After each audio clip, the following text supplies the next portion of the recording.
Lenkarê ji aliyê hunermend Arîf Kuner ve pêşengehek li ser Don Kîşot hate vekirin. Di vê derê de wêne, peyker û pirtûkên ser Don Kîşot hatin pêşkêşkirin. Herkese, güzel insanlara.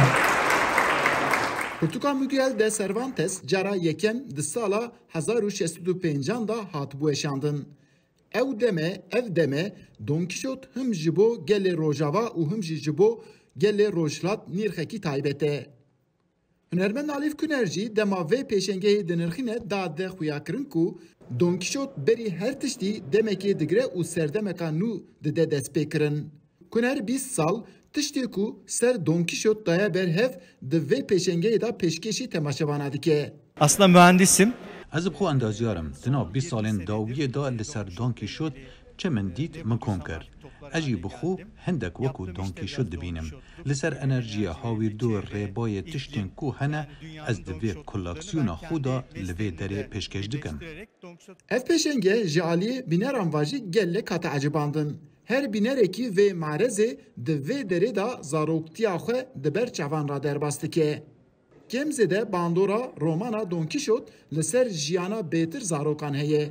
Di vê pêşengeyê de jî bînerên ku li wêne, peyker û pirtûkan temaşe dikin, zaroktiya xwe jî hîs dikin. Güzel bir sergiyle buluştuk. Li vê derê bi tablo, peyker û koleksiyona pirtûkan pêşengeheka gelek baş hatiye diristkirin.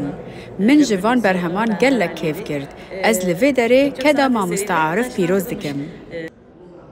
Sergi aslında ev pêşange hestê min pir xwe dide der. Hemû zaroktiya min yekser bi berçavên min ra derbas bû. Min li vê derê hem kêf girt û hem jî serdema ku ez jiya bûm, li vê derê cardin jiyam.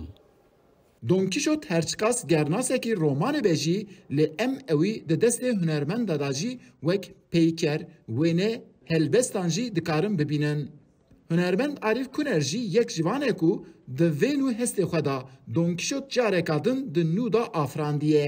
Karakterê Don Kîşot herçikas yek şikil be jî li bi awayê ku tê dîtin feraseta Rojhilat û Rojava digore. Rojava Don Kîşot bi awayekî felsefî ewî kesên pey îdealê xwe diçe, kesekî fedakar dibîne.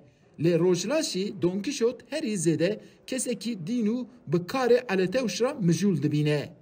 Lê di vê pêşengehê de bi çi awayî dibe bila bibe wek gernasekî cardin derdikeve pêşberî temaşevanan. Eyüp Demir, Dengê Amerîka, Enkere.